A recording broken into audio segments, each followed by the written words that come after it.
할렐루야. 오늘도 우리의 삶을 주님께 드리는 귀한 날 되시길 간절히 소원합니다. BBC 뮤직 매거진이 있습니다. 매거진에서 전 세계 151명의 지휘자들에게 역사상 가장 훌륭하다고 생각되는 교향곡 20곡의 리스트를 한번 달라고 요청한 적이 있습니다. 많은 곡들이 그 곡에 올라왔습니다. 그런데 그 중에서 단연 1위를 차지한 곡이 있습니다. 바로 그 교향곡은 베토벤 교향곡 3번입니다. 에로이카라고 하는데요. 이 에로이카라고 하는 이 뜻은 영웅을 뜻합니다. 장송 행진곡이라고도 불리기도 합니다. 근데 이 곡은 프랑스 혁명 기간에 작곡이 된 곡입니다. 근데 이 곡의 바로 대상은 바로 나폴레옹이었습니다. 그래서 처음에 제목은 나폴레옹을 상징하는 보나파르트라고 하는 제목으로 붙여지기도 했습니다. 이 베토벤이 이 나폴레옹에게 이걸 헌사하기 원했습니다. 그러나 나폴레옹의 야심을 보고 실망하여서 이 곡을 헌사하지 않았습니다. 그리고 이름도 영웅 교향곡이라고 바꾸었습니다. 또한 이 곡은 베토벤이 청력을 점점 잃어가는 시기에 그때 작곡을 했습니다. 고난에도 불구하고 탄생한 위대한 작품이죠. 그래서 이제 이 음악에는 시련을 맞는 인간의 그 모습들이 담겨 있고요. 그리고 살아있는 것이 무엇인가 그 의미를 극한 감정의 그 어조로 곡 구구절절히 표현을 하고 있습니다. 이 곡 속에는 행복과 슬픔이 담겨 있습니다. 그리고 궁극적인 승리라고 하는 이 내용도 포함되어 있습니다. 또한 이 곡은 인간 영혼에 대한 시대를 초월한 헌사로 또한 담겨져 있습니다. 생각해 봅니다. 사람 중에서도 이처럼 영웅처럼 보이는 사람들이 우리 주변에 있기도 합니다. 그의 모습이 얼마나 근사해 보면은 이렇게 작곡까지 하면서 이 노래를 헌사한다라고까지 표현을 할까요? 놀랍습니다. 그러나 인간의 그 영웅담이 참 화려해 보이는 것 같기는 하지만 물론 이 세상에 한정돼 있다라고 하는 것을 보게 되죠. 이 땅에서의 업적만 남길 뿐입니다. 사도 바울은 서신서 이 편지를 통해서 각 교회를 격려하기도 하고 또 칭찬을 하기도 합니다. 바울은 노래나 큰 교향곡은 아니지만 온 마음이 담긴 글을 통하여서 사람들을 축복하고 있습니다. 용기를 주고 다시 사명을 주지요. 그러나 그의 서신에서 가장 중요한 부분 역시 우리의 삶 속에 역사하시는 하나님이 누구이신가라고 하는 부분일 것입니다. 교향곡, 심포니라고 하죠. 이걸 연주하기 위해서는 큰 오케스트라의 구성원들이 필요합니다. 오케스트라가 구성한다. 작게는 40명 정도가 구성이 되고요.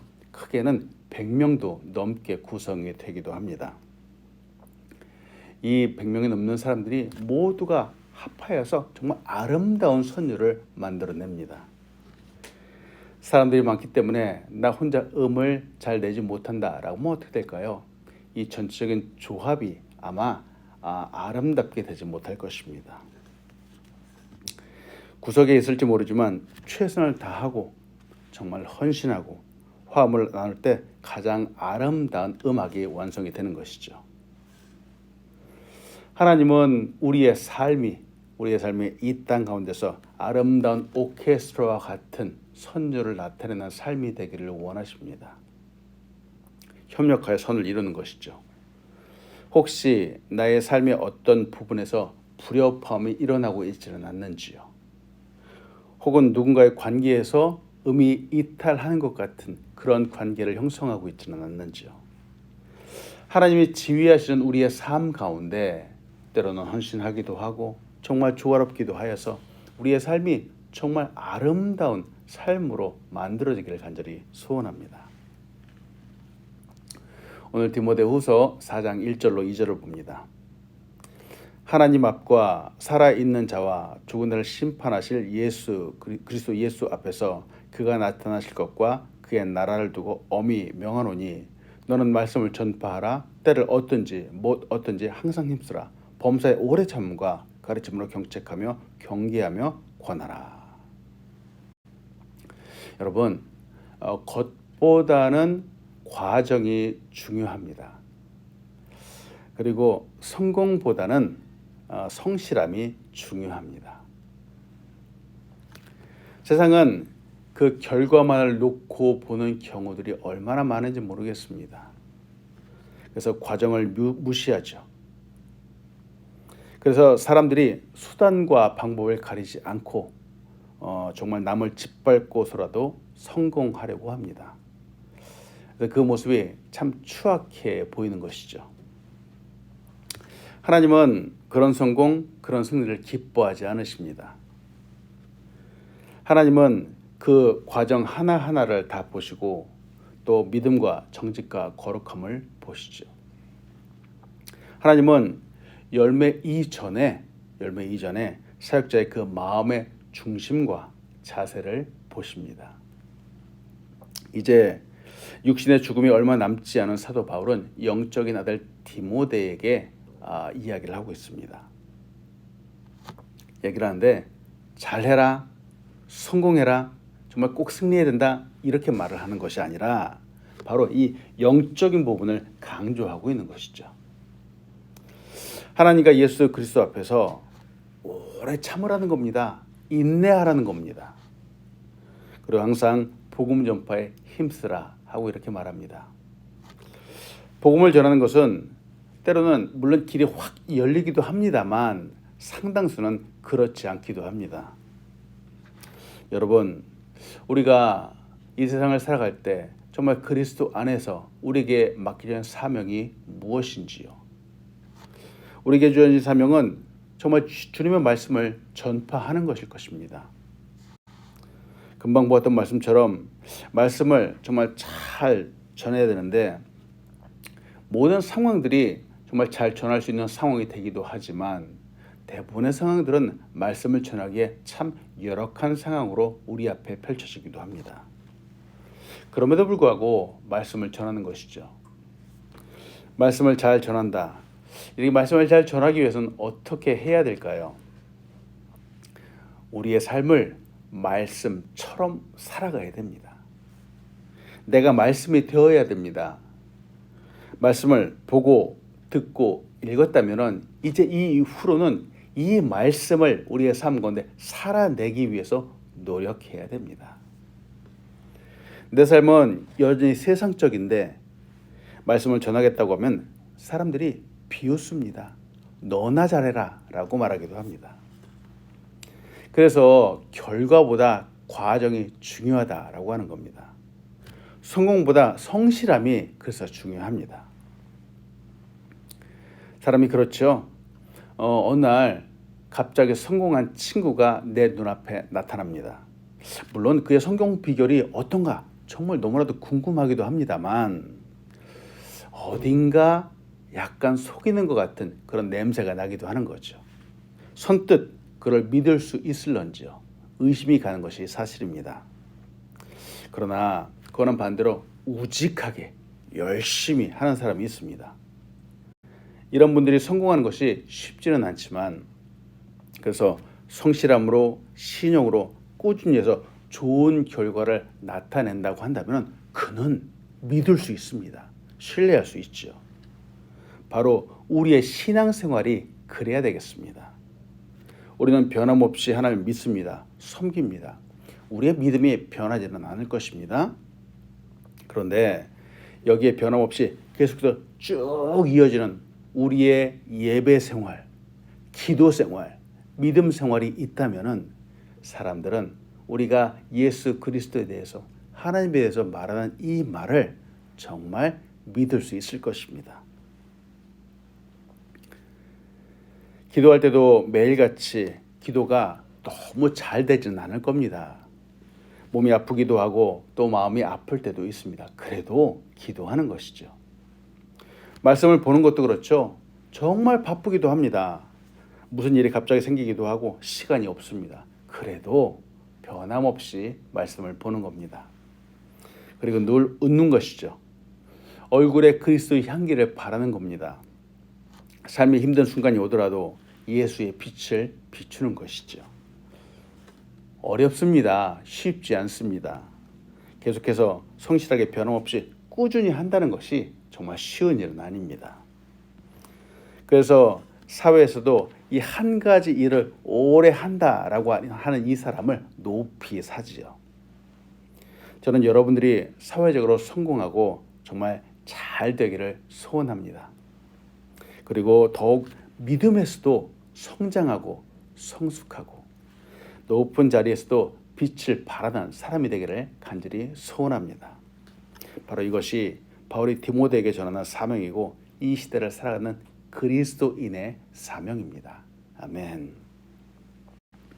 오늘 본 말씀 3절로 5절을 봅니다. 때가 이르리니 사람이 바른 교훈을 받지 아니하며 귀가 가려워서 자기의 사욕을 따를 스승을 많이 두고 또 그 귀를 진리에서 돌이켜 허탄한 이야기를 따르리라. 그러나 너는 모든 일에 신중하여 고난을 받으며 전도자의 일을 하며 내 직무를 다하라. 여러분, 우리는 지금 우리가 살아가는 이 시대가 어떤 시대인지를 잘 보아야 됩니다. 정확하게 보아야 됩니다. 세상은 점점 악이 커가는 것 같습니다. 코로나로 인해서 물론 여러 가지 사회적인 환경들이 좋지 않지만 그래서일까요? 개인주의가 더 심화되는 것 같고요.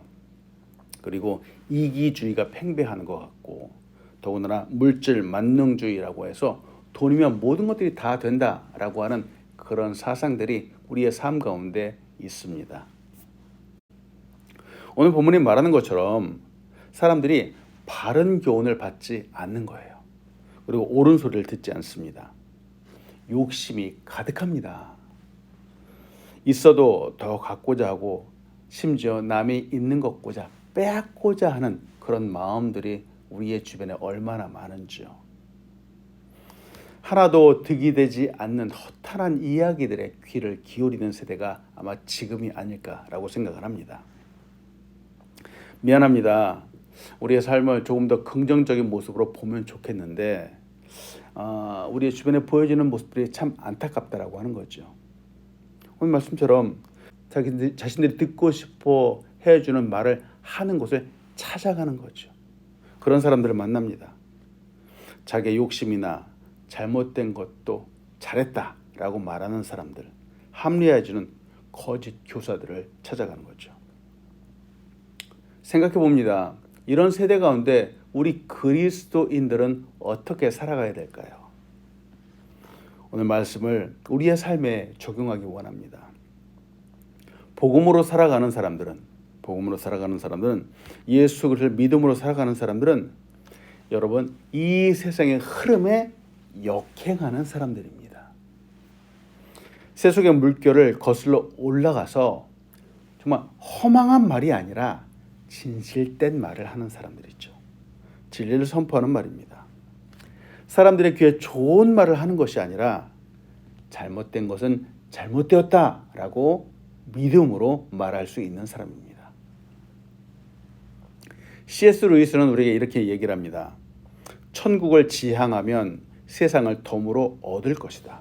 그러나 세상을 지향하면 둘 다 잃을 것이다 하고 말합니다.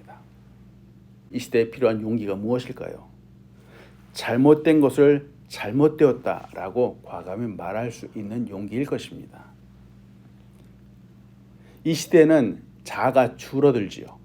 그리고 타인의 인식이 더 부각되는 시대입니다. 그래서 사람들이 추구하는 것은 다른 사람들이 나를 어떻게 인정해 주는가라는 것에 목말라 있습니다. 이것이 아주 큰 주제이죠. 그래서 친구가 나를 어떻게 인정하는가 아닌가에 따라서 바로 나의 행복이 좌우되기도 하죠. 학교에서 인정하는가 아닌가에 따라서 학창시절이 달라지기도 합니다. 때문에 이 관계, 이 인정받는 것 때문에 나의 자아상도 사라지고 나의 정체성도 흔들리게 되는 거죠. 그저 다른 사람들이 인정하는 나만 좋아 보이는 겁니다. 그 사람들이 바른 교훈을 받지 않는 거죠. 듣지 않습니다. 이런 사회 속에서 용기를 갖기 위해서는 말씀에 바로 서야 됩니다. 이는 하나님이 보시는 나 자아상이 무엇인지 바로 이것이 중요하다라고 하는 거죠. 저들에게 맞출 것이 아니라 하나님의 말씀 속에 맞춰야 됩니다. 사랑받는 존재, 사명자의 존재로 살아가는 것이 정말 중요합니다. 이것이 오늘날 우리 그리스도인이 가져야 될 정체성입니다. 오늘도 사랑받는 존재로 우뚝 서는 여러분들 되시길 간절히 소원합니다.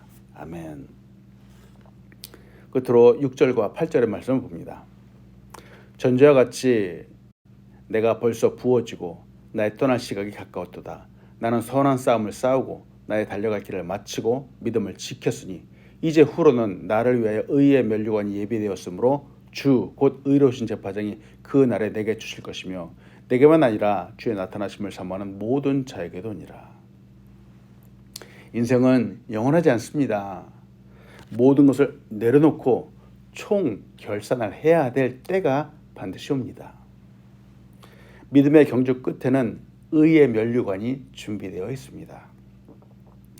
바울은 자신의 인생의 마지막 결승점에 가까웠음을 인식하고 있습니다. 그런데 그는 당황하지 않습니다.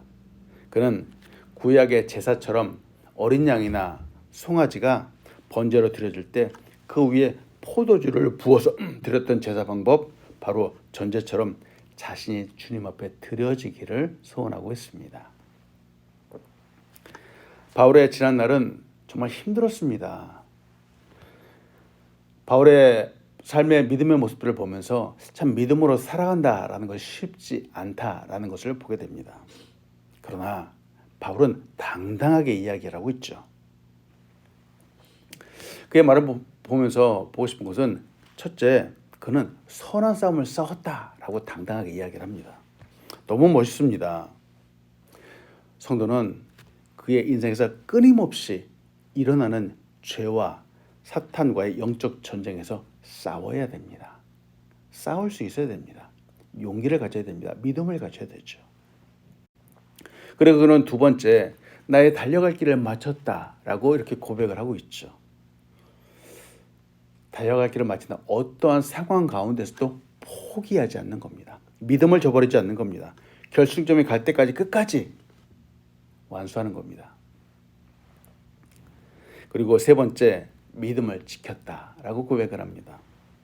그는 복음, 진리를 믿는 가운데 끝까지 수고했습니다. 이 믿음을 사수했습니다. 고난 앞에서 그의 믿음을 저버리지 않았습니다. 이처럼 선한 싸움을 싸우고 달려갈 길을 마친 사람의 삶은 후회함이 없습니다. 도리어 기쁨과 소망 가운데 그에게 주어질 면류관을 기대하는 것이죠. 모든 경기에는 결승점이 있습니다. 우승자에게는 상이 주어집니다. 우리의 이 세상의 삶은 경기하는 삶입니다. 때문에 사랑하는 여러분, 오늘도 이 삶을 생각하고 이 말씀을 생각하면서 우리의 믿음의 경주 가운데 승리하는 여러분들 되시길 간절히 축복합니다. 아멘. 기도하겠습니다. 하나님, 참으로 감사합니다. 오늘도 우리에게 귀한 말씀을 주시고 우리의 삶을, 거룩한 삶을 살아갈 수 있도록 도전하여 주심에 감사함을 드립니다. 하나님, 우리의 살아가는 이 삶이, 이 세상이 참 만만치 않습니다. 늘 우리를 미혹하며 정말 하나님 멀어지도록 우리를 끌어당깁니다. 그러나 끝까지 믿음의 싸움을 싸울 수 있도록 인도하여 주시옵소서. 끝까지 달려갈 수 있도록 인도하여 주시옵소서. 훗날 우리 앞에 펼쳐진 믿음의 면류관을 바라보면서 정말 승리의 삶을 살아갈 수 있도록 인도하여 주시옵소서. 이 땅 가운데 귀한 교회를 세우셨습니다. 하나님, 우리 교회가 믿음으로 서며 부흥하며 발전하며 하나님께 영광 올려드리는 교회 될 수 있도록 인도하여 주시옵소서. 오늘도 우리 가정마다 하늘의 축복들을 가득히 부어주시고 정말 믿음으로 승리하는 가정 될 수 있도록 인도하여 주시옵소서. 오늘도 우리 귀한 사람들의 발걸음마다 축복하여 주시옵소서. 감사합니다. 예수님의 이름으로 기도합니다. 아멘.